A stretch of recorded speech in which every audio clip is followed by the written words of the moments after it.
All right, I'm ready. Got all my belts on. Here we go. 1 rep max. Whoa.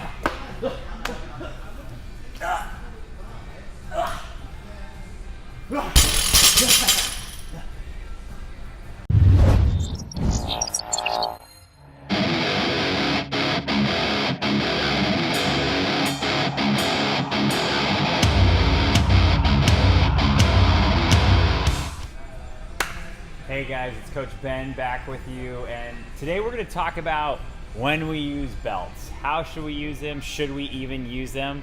All right, sometimes I think we maybe get a little too carried away, as you just saw, but I do think belts have a place. So first off, generally you have 2 types of belts. You have just kind of your normal Velcro ones. I think these are a great belt, a great first belt, because generally Velcro belts, you can get a good one for anywhere from $30 to $50. So the price point on them is not too crazy high.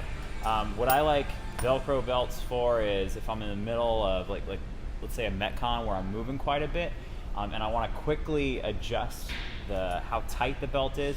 Maybe I need to breathe a little more, and so I love having a Velcro belt. I'll even just fold it up, keep it in my bag. It's just kind of a nice go-to belt. All right. We also have your big old leather belts. All right. It's super durable. It's strong. I love my big leather belt. The only problem is that once it's on, it can be tough to get off. So I use my leather belt a lot when I'm going for 1 rep maxes or just lifting.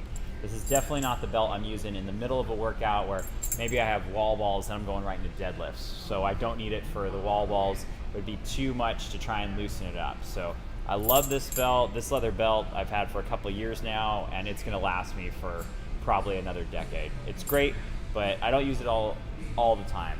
A downside is it's great, it's made really well, but it's also cost quite a bit. So I think this belt was a nice big leather belt, can cost close to $100. So you're looking at 2, if not 3 times the price of just your normal Velcro belt. Okay, so each belt has some good things about it, and then when you get to the price point, can maybe have some downsides. Now, with a belt, we're looking to reinforce these abdominal muscles, something we can put pressure against.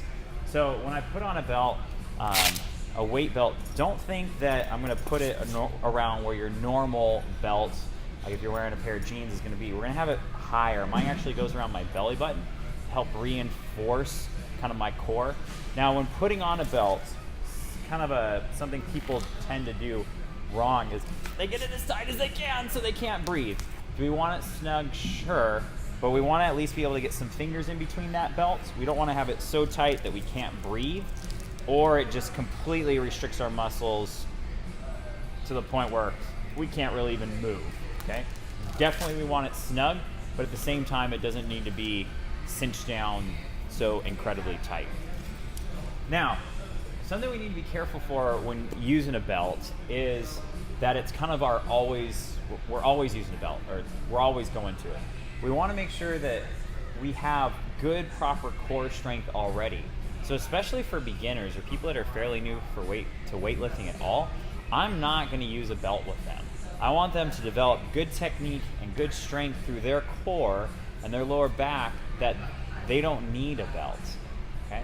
Now, once we start getting to 80+% of our 1 rep max, or you've been lifting for a while and feel like you are starting to go heavy, then we can start incorporating a belt. And it's a good thing. It provides a lot of stability when we're lifting heavy. Okay. Another thing that a belt allows is we can kind of overload ourselves in a positive way, where we can put a lot of weight on our body, and sometimes muscles can become stronger, obviously, because we have a lot of weight on us. And those can be some good things. But if I'm doing, a workout with a lot of light deadlifts, I don't necessarily need a belt. My rule of thumb is if I'm going over 80%, maybe I'm using a belt.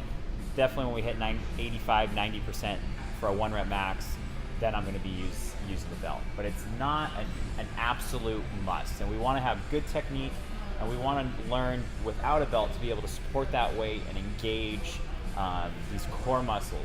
In CrossFit, we talk about our movements are core to extremities. So we got to be tight here and have the support here.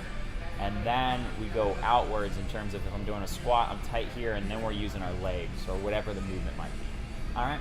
So I hope that helps. If you have any other questions, guys, talk to your coaches. They'd be able to give you some advice, what belt to buy, when is it a good time to use it in class. So belts can be a great thing, but let's not make it a crutch. All right, guys, we'll see you next time. Have a good one.